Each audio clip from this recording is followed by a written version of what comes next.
kembali hadir di masjid yang mulia dalam rangka melaksanakan salah satu kegiatan yang penting, yaitu menghadiri kajian keilmuan, dengan harapan mudah-mudahan acara kajian ini dapat menjadi wasilah untuk menambah ilmu-ilmu keislaman, untuk menguatkan keimanan, dan juga untuk menggerakkan kita untuk beramal soleh secara istiqomah sampai akhir hayat kita.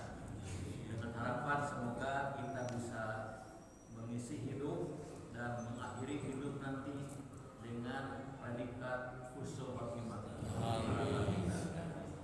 Baiklah, pada malam Senin pertama ini kita akan melanjutkan pembahasan Al-Quran, masih tentang surat Al-Baqarah, dan kita akan membahas ayat 40 sampai 103, jadi 64 ayat. Tentu tidak satu pertemuan, berkali-kali. Nah, ayat 40 sampai 103 sampai juz kedua itu isinya tentang apa nih? Tentang dakwah Islamiyah kepada Bani Israel dan pelajaran dari kisah mereka. Dakwah Islamiyah, seruan agar memasuki Islam kepada siapa? Kepada Bani Israel. Bani itu keturunan Israel adalah Nabi Yakub. Jadi umat manusia keturunan Nabi Yakub alaihissalam, dan pelajaran dari kisah mereka untuk siapa? Untuk kita sebagai muslim. Jadi walaupun ini dakwah kepada Bani Israel, tapi pelajarannya untuk kita dulu. Nah, di pertemuan pertama kemarin kita baru membacakan beberapa ayat. Itu ayat 40 sampai dengan ayat 46. Nah, ayat 40 dan 46 sampai 46 ini dapat kita beri judul adalah beberapa perintah dan larangan Allah kepada Bani Israel. Itu judulnya ini. Baik, saya bacakan Pak ayatnya ya, ayat 40. A'udzu billahi minasyaitonir rajim. Ya Bani Israil, wahai Bani Israil, udhkuru nikmati. Ini perintah nih. Ingatlah kalian kepada nikmatku. Jadi perintah mengingat nikmat. Allati an'amtu alaikum, yang telah aku anugerahkan kepada kamu. Itu perintah pertama. Perintah kedua, wa aufu bi ahdi. Ufi bi ahdikum wa aufu bi ahdi, dan penuhi janjimu kepadaku. Jadi perintah untuk memenuhi janji kepada Allah. Ufi bi ahdikum, maka aku akan memenuhi janjiku kepadamu. Nah, perintah ketiga, wa iyaya, dan hanya kepadaku farhabun, hendaklah kalian takut. Perintah takut hanya kepada Allah. Nah, perintah yang keempat, ayat yang 41, wa aminu, berimanlah kamu. Perintah beriman. Bima anzaltu, kepada yang aku turunkan. Al-Quran maksudnya, kepada Al-Quran yang telah aku turunkan. Musaddiqon, membenarkan Al-Quran itu, lima ma'hum, terhadap apa yang ada pada kalian.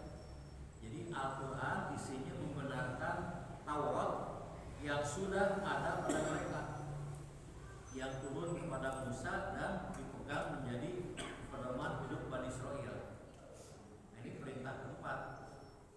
Nah, kemudian larangannya adalah wala tastaru, wala takunu, janganlah kalian menjadi awala kafirin bihi, yang pertama kali kufur kepada Quran. Jadi jangan menjadi awala kafirin bihi, yang pertama kufur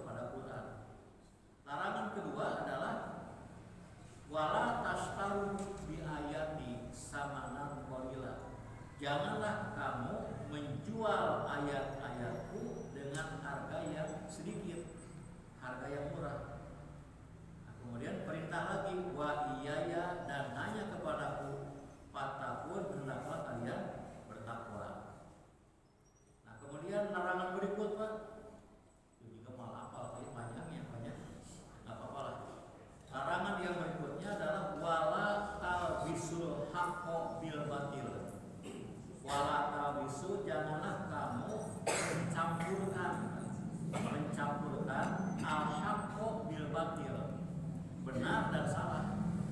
Jadi jangan dicampur benar dan salah. Kemudian larangan berikutnya wataqtumul haqqo. Ini ada wala taqtumul haqqo, cuma dibuang pakai semayang ya. Jadi ada makhluk yang terbuang. Jangan pula kamu menyembunyikan kebenaran. Wa antum ta'lamun, dalam keadaan kamu mengetahui. Nah, ini larangan. Perintah berikut wa aqimus sholata. Nah, dan dirikan oleh kamu sholat. Perintah berikut wa atuz zakata, dan keluarkan zakat. Perintah selanjutnya warkanu ma'arrofihin, rukulah bersama orang yang ruku. Maksudnya lakukanlah sholat bersama orang lain, alias kerjakan sholat berjamaah. Nah, kemudian ayat yang berikut 44. Nah, ini adalah kecaman nih, kecaman kepada mereka nih. Ata murunan nasa, apakah kamu menyuruh orang lain bil biri, untuk berbuat baik, watan saunaan pusaku, dan kamu melupakan diri sendiri. Jadi menyuruh orang berbuat baik tapi tidak kepada diri sendiri, lupa. Wa antum tatsluna kitab, padahal kamu membaca Alkitab. Apalah takilun, tidakkah kamu berpikir? Nah, kemudian pada ayat 45 ini perintah lagi, wasta'inu, dan mintalah kalian pertolongan, bisabri, dengan sabar, washolati, dan mengerjakan sholat. Wa innaha lakabiratun, sesungguhnya sholat itu adalah berat, kecuali kecuali alal fasyiin, bagi orang-orang yang khusyuk. Alladzina, yaitu orang-orang yang yazunnuna, meyakini, annahum, bahwa sesungguhnya mereka mulaqu rabbihim, akan bertemu dengan Tuhan mereka, wa annahum, dan mereka ilaihi, kepadanya, rajiun, akan kembali. Selesai, Pak? Karena direkam, kita teruskan, Pak. Ya. Sekarang ini penjelasan lebih jauh tentang kandungan ayat ini. Jadi dijelaskan ini perintah kepada Bani Israil dan larangan kepada Bani Israil. Jadi di Madinah itu pada saat ayat ini turun, ini kan ayat Madaniyah, turun di Madinah. Di Madinah itu Nabi menghadapi masyarakat yang majemuk, plural, artinya beragam. Bukan hanya beragam suku atau kabilah, tapi beragam akidah, beragam keyakinan. Nah, sebagian adalah Muslim, ya. Nah, sebagian ada ahlul kitab. Ahlul kitab itu adalah orang-orang kafir yang menerima kitab suci. Ada dua, Yahudi yang menerima Taurat, kemudian Nasrani yang menerima Injil. Nah, Yahudi itu dikenal dengan Bani Israil. Nah, kelompok yang keempat adalah kelompok musyrikin, ya, orang-orang penyembah berhala. Mereka itu bukan Muslim, tapi juga bukan Ahlul Kitab. Mereka bukan Yahudi, bukan Nasrani, ya, bukan Muslim, yang bukan ya. Tapi mereka menyembah berhala. Nah, itu adalah musyrikin, ya, orang-orang musyrikin. Nah, ayat yang turun ini adalah dakwah kepada Bani Israil. Kenapa? Karena mereka paling banyak di Madinah pada waktu itu. Nah, di sini perintah yang pertama itu adalah ya Bani Israil, Bani Israil, udkuru nikmati. Nah, ingatlah kamu kepada nikmatku, allati an'amtu alaikum, yang telah aku berikan kepada kamu. Jadi perintah mengingat nikmat, Pak. Ya tentu bukan hanya kepada pesan yang sifatnya universal ya, pesan yang universal bagi seluruh umat manusia untuk mengingat nikmat Allah. Sebenarnya bukan mengingat yang penting Pak, mensyukurinya. Kalau sekadar ingat itu belum sampai kepada tujuan, tapi mengingat ini sebagai awal untuk mensyukuri nikmat. Seperti orang yang berkata ya, kalau punya utang harus ingat ya. Bukan harus bayar. Kalau ingat saja tidak bayar nggak ada gunanya. Tapi membayar itu kan butuh ingat dulu. Oh ingat punya utang baru bayar. Jadi jangan sampai orang berkilah. Saya kan udah ingat pada utang, ngencan bayar lumpuh, itu bayar yang penting Pak. Jadi ini juga sama. Mengingat nikmat itu sebagai awal untuk mensyukuri nikmat. Nah, ini nikmat itu kan pemberian dari Allah yang jumlahnya tidak dapat dihitung, Pak. Tidak dapat dihitung. Tapi ini beberapa ulama itu membagi ya nikmat yang banyak itu dibagi 4 kan, garis besarnya. Pertama ada nikmat jasmania kan, nikmat fisikal, badan, tubuh yang sehat dan yang kuat, anggota badan, organ badan yang normal, yang berfungsi, itu kan nikmat badania. Mungkin ini penting sekali ya. Kita punya uang banyak, kalau sakit kan kurang dinikmati. Daripada sakit uang banyak, mending sehat uang banyak. Jelas sekali. Banda dan alam raga, orang itu siap menggunakan banda, harta demi raga, demi fisik, demi jasmani. Untuk sehat, untuk kuat, orang siap mengorbankan harta. Nikmat jasmania. Yang kedua adalah ada nikmat malia, nikmat material, harta kekayaan. Ya, yang kita makan, yang kita minum, yang kita pakai, yang kita tempati, Pak ya, yaitu pangan, papan, sandang, perumahan, sandang, pangan, papan, majikan, Pak ya. Itu nikmat material atau nikmat malia. Ada yang ketiga, nikmat ijtimaiyah, nikmat sosial. Nikmat kita punya teman, orang lain, ya punya istri, punya suami, punya anak, punya tetangga, punya sahabat, punya kenalan, itu nikmat sosial. Bayangkan kalau kita itu punya badan yang sehat, punya uang yang banyak, tapi hidup sendirian pada panggilan sorangan, saya kira tidak akan pernah pindah pasti ke tempat yang ada orang. Kita butuh nikmat sosial. Dan yang paling tinggi yang keempat adalah nikmat ruhaniah, nikmat spiritual. Itu berupa iman dan Islam. Ini semua nikmat ini kan mesti kita ingat. Tanpa nikmat-nikmat itu kita tidak akan hidup dengan layak, dengan normal. Nah, mengingat nikmat sebagai langkah awal untuk mensyukuri nikmat. Istimalu bi'amilah fi ta'atihi, kata Al-Ghazali kan. Mensyukuri itu artinya mempergunakan nikmat Allah untuk taat kepadanya, untuk beribadah. Ini yang pertama ya, perintah pertama mengingat nikmat. Ini berlaku juga untuk kita umat Islam. Perintah yang kedua, wa aufu bi ahdi ufi bi ahdikum. Ini hubungan timbal balik ya. Penuhi janjimu kepadaku, aku penuhi janjiku kepadamu. Jadi kalau janji kepada Allah dipenuhi, maka Allah akan memenuhi janjinya kepada kita. Sebaliknya kalau kita mengingkari janji, Allah pun akan ingkar janji. Ini Pak, apa janji manusia kepada Allah? Janji Bani Israil yaitu janji yang paling mendasar adalah untuk beribadah kepada Allah. Janji kan? Nah, secara spesifik kalau bagi Bani Israil mereka berjanji nanti kalau ada nabi akhir zaman mereka akan beriman. Kalau ada wahyu setelah Taurat mereka akan menerima. Itu janji mereka. Dan kalau dipenuhi, maka aku akan penuhi janji kepada kalian. Apa janji Allah kepada Bani Israil, kepada siapapun juga? Ya, pertama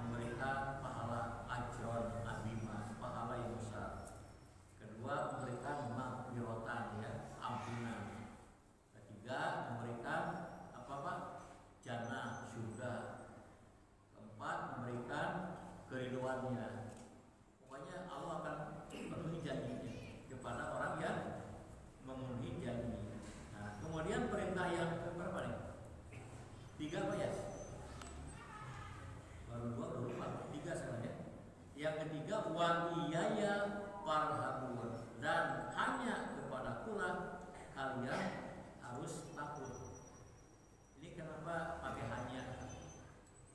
Ini seperti ayat Fatihah, iyyaka na'budu. Iyyaka sebagai domir dan sebagai objek Pak itu didahulukan. Jadi domir muqaddam yang didahulukan itu mengandung arti mengkhususkan. Jadi hanya, jadi wa iyaya, hanya kepadaku farhabun, hendaklah kalian takut. Ini sebagai orang beriman yang mengesahkan Allah, maka takut itu hanya kepada Allah Pak. Kalau takut kepada di luar Allah itu sudah jatuh kepada dosa syirik, dosa yang tidak diampuni. Innallaha la yaghfiru ayyushraka bihi wa yaghfiru ma duna dzalika liman yasha'. Allah tidak akan mengampuni dosa syirik dan mengampuni dosa lain apabila Ia menghendaki. Ini Pak. Jadi wa iyaya farhabun, dan hanya kepadaku kalian harus takut. Ini ada pertanyaan. Kalau takut kepada bukan Allah, bagaimana hukumnya? Syirik atau tidak? Tergantung takutnya bagaimana dulu Pak. Ada takut itu ada 2 Pak. Ada takut ta'abudi, itu takut dalam kaitan dengan mengagungkan dan mengabdi. Yang kedua ada takut tabi'i, atau bukan tabi'i ya, takut yang alami. Ya misalkan dalam Al-Quran disebutkan ketika Nabi Musa melihat tali yang dilemparkan oleh tukang sihir jadi ular, dikatakan fa'awjasa Musa fa'awjasa hibata Musa. Maka Musa merasa takut melihat ular-ular. Kenapa? Ya jangankan Nabi Musa ya, Bapak juga takut dengan ular kan? Apakah syirik tidak takut kepada ular? Tidak Pak. Tapi kalau takut kepada makhluk-makhluk yang dianggap punya kekuatan supranatural, yang punya kekuatan gaib, itulah yang menjadi takut yang syirik. Jadi takut yang ta'abudi. Ini pernah kan waktu kemarin Pak, waktu pandemi Covid ya, itu ada orang yang mencampur adukan konsep takut ini, jadi rancu Pak. Dia umat masyarakat kan, kalau dari resmi pada MUI, dari ormas Islam itu kan kita dianjurkan untuk menjaga jarak. Kemudian berjamaah di masjid itu pakai jarak ya, jarak 1 meter jarak. Kemudian bahkan pengajian juga usahakan diliburkan dulu. Sementara ngaji itu atau Pak, alhamdulillah libur kan, diliburkan. Tarawih juga kan dianjurkan di rumah, supaya ini apakah syirik takut kepada Covid? Ada yang mengatakan kita itu tidak boleh takut kecuali hanya kepada argumen kan, argumen orang yang menentang ya, menentang kebijakan itu mengatakan, masa sebagai muslim takut kepada Covid-19? Itu syirik loh. Wa iyaya farhabun, hanya kepadaku harus takut. Jadi kalau takut kepada Covid itu syirik. Takut itu hanya kepada Allah. Kadang-kadang saya balik tanya, kalau Anda mau ke masjid, ada singa ngantri di halaman masjid, takut nggak? Takut. Oh syekh, takut nggak katanya? Itu mah takut yang alami biasanya. Takut terpapar Covid juga itu takut yang alami, boleh Pak, tidak syirik, tidak akan merusak akidah. Tapi kalau misalkan takut melewati pohon besar Pak, takut sakit, nah ini takutnya syirik. Atau misalkan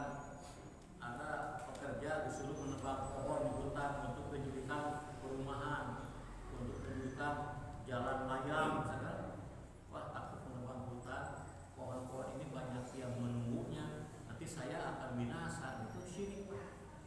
Beda kan? Ini masalah syirik Pak. Karena orang mencampur adukan antara ta'abudi dengan alami.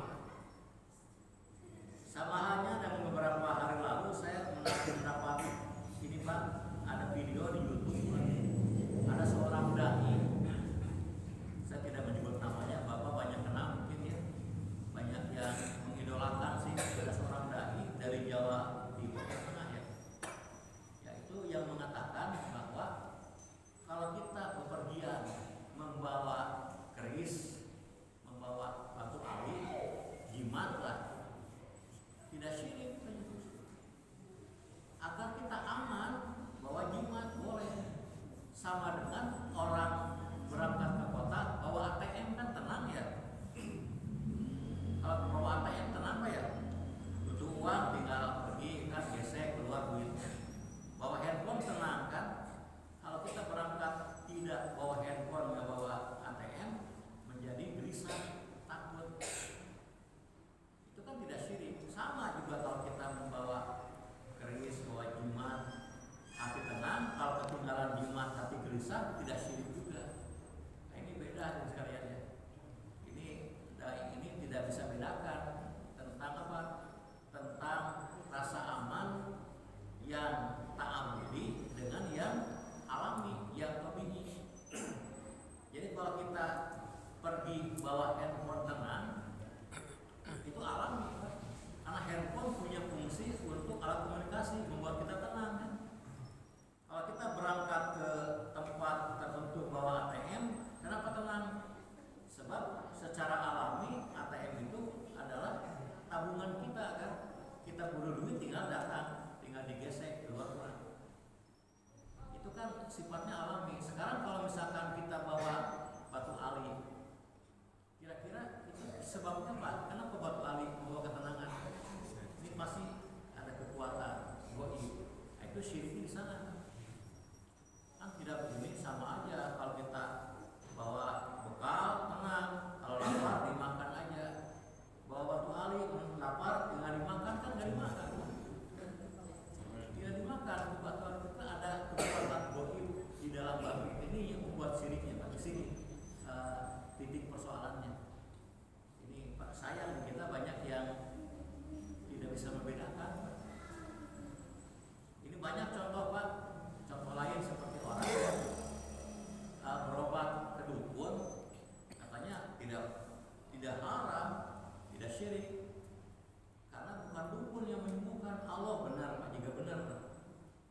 Sama juga kalau Anda berangkat ke dokter, hanya ke rumah sakit kan, diobati kan boleh, ke dukun juga boleh. Nah ini beda Pak. Karena kalau berangkat ke dokter itu kita menempuh sebab kauni namanya, sebab alami, tabi'i ya, empirik, bisa dibuktikan dengan penelitian bahwa obat yang dokter berikan ini menyembuhkan. Tapi kalau misalkan kita datang ke dukun dengan diusap oleh dukun jadi sembuh, itu gimana penjelasannya?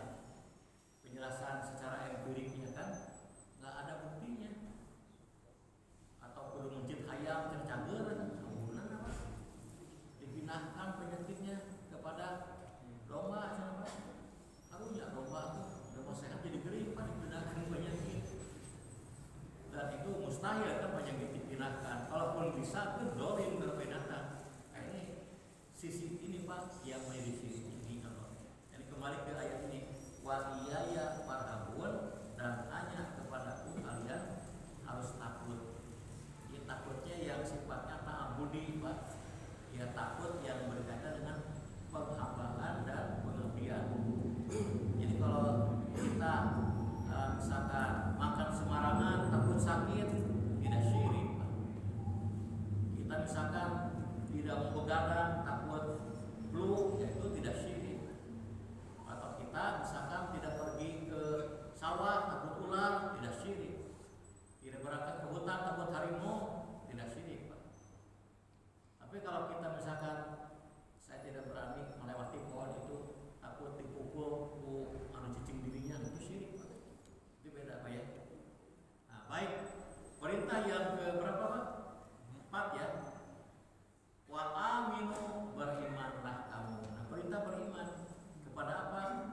bima anzaltu, kepada yang aku turunkan, Al-Quran. Al-Quran itu wajib diimani. Nah, sifat Al-Quran adalah mushaddiqon. Mushaddiq itu membenarkan. Membenarkan artinya isinya sesuai dengan apa? Bilima ma'akum, dengan apa yang ada pada kalian, yaitu Taurat yang sudah kalian terima. Jadi Al-Quran itu isinya membenarkan Taurat. Jadi ada keserasian isi Quran dengan Taurat. Kenapa? Sama-sama sebagai wahyu Allah. Taurat kepada Musa, Quran kepada Muhammad Sallallahu Alaihi Wasallam. Nah, kemudian ada larangan. Larangan pertama, wala takunu awwala kafirin bihi. Janganlah kamu menjadi orang yang pertama kufur kepada Quran, menolak Quran. Kenapa? Mereka kan sudah punya Taurat, Pak. Itu dalam Taurat itu, Pak, itu ada ayat-ayat yang isinya bahwa bakal datang Nabi akhir zaman dengan Quran sebagai kitab sucinya, dan orang Yahudi akan beriman. Itu ada Pak dalam Taurat yang asli itu. Jadi kalau mereka itu kufur, ini menjadi penyalahnya. Jangan menjadi orang yang kufur kepada Quran, kufur yang pertama kali. Nah, larangan yang kedua, wala tashtaru bi ayati samanan qalila. Janganlah kamu menjual ayat-ayatku dengan harga yang sedikit. Ini maksud menjual ayat itu apa? Apakah ayat dijual di Fatihah 2000, 500, maka itu Al-Quran dijual? Bukan, Pak. Nah, menjual ayat itu artinya menyalahgunakan ayat-ayat untuk kepentingan dunia, Pak. Untuk kepentingan politik, itu menjual ayat. Ya seperti dahulu, Pak, ya. Dahulu pada zaman Orde Baru, ya, ada seorang jurkam dari sebuah partai yang membawa Al-Quran sebagai dalil kampanye.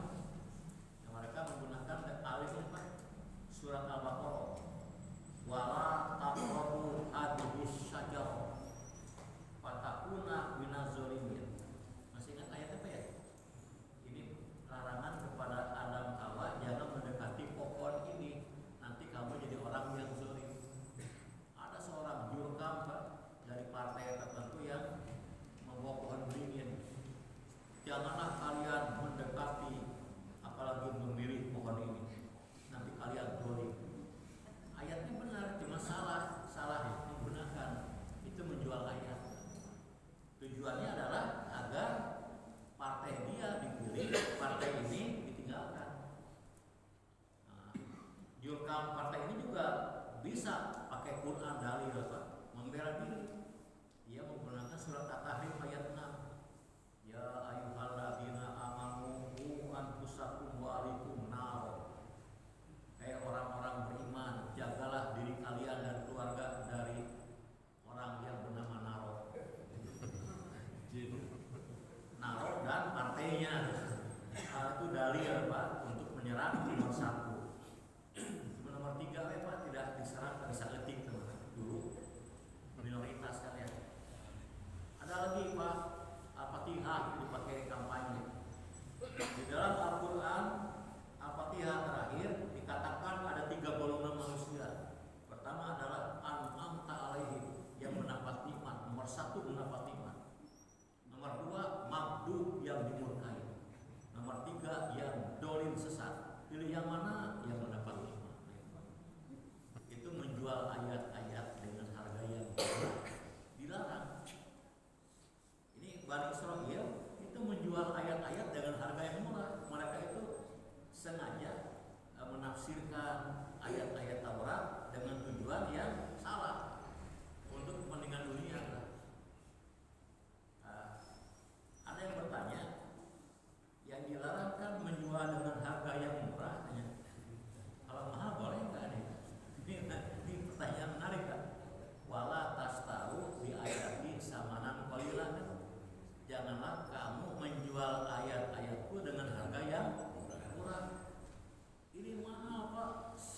juta triliun kan mahal.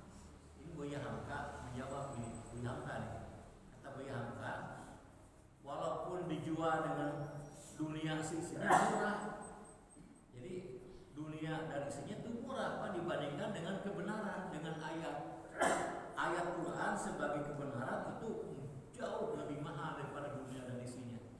Jadi itu murah. Berapapun kita jual, berapapun harta yang kita raih, berapapun kedudukan yang kita dapatkan, itu masih murah, sedikit dibandingkan dengan nilai dari ayat-ayat itu.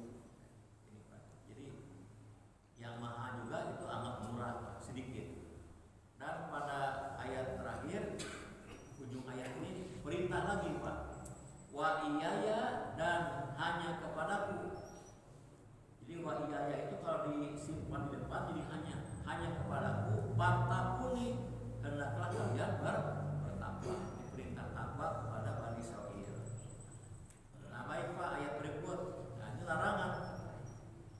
Wala talbisul haqqo bil batil. Janganlah kalian mencampurkan antara hak dengan batil. Hak dengan batil dicampurkan jadi batil. Ibarat kita punya madu segelas, racun segelas campurkan Pak. Madu segelas campur dengan racun segelas, kira-kira kalau minum itu menjadi bagus atau menjadi petaka? Menjadi petaka.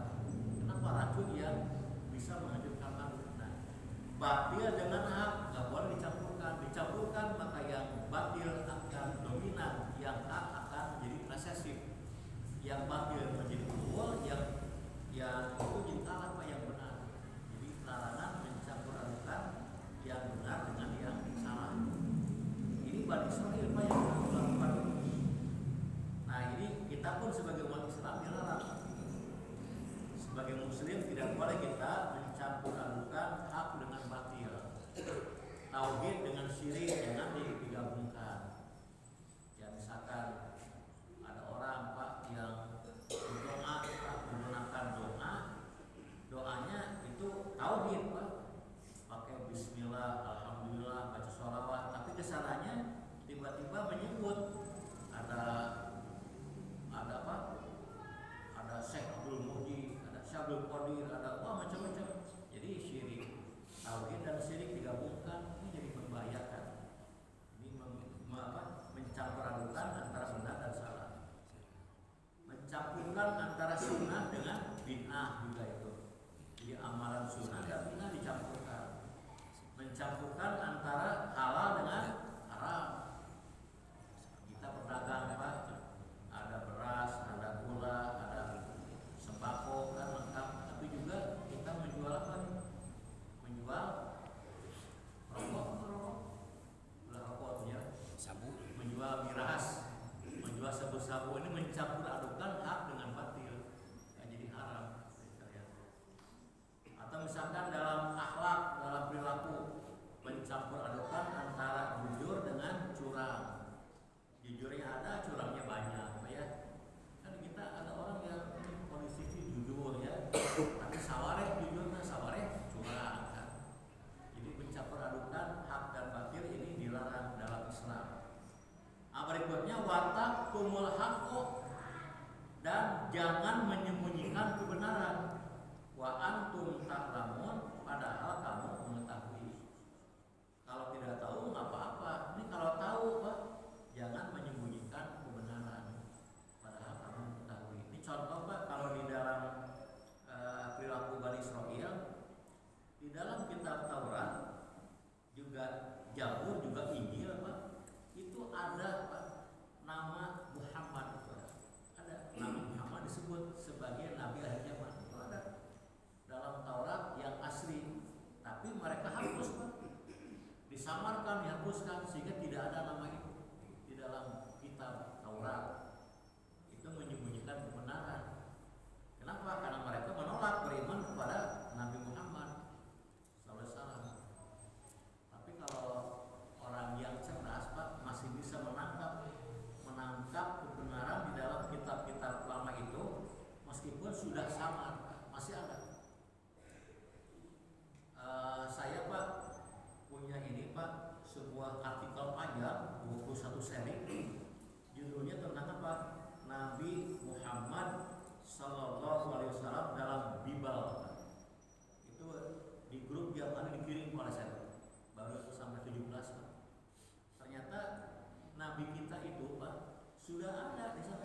tertulis, cuma tidak ada namanya, tapi sifat-sifatnya itu persis, Pak. Misalkan di dalam kitab Taurat ya, itu ada pernyataan ketika malaikat itu datang kepada orang yang tidak bisa baca, maka ia mengatakan aku tidak bisa baca. Itu siapa, Pak? Nabi kita ketika di Gua Hiro.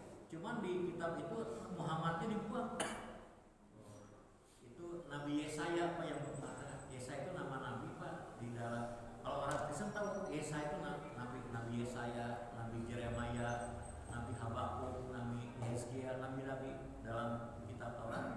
Itu mereka mengatakan ketika malaikat datang kepada orang yang tidak bisa membaca, orang itu mengatakan aku nggak bisa membaca. Akhirnya diberi petunjuk oleh malaikat itu peristiwa Gua Hiro.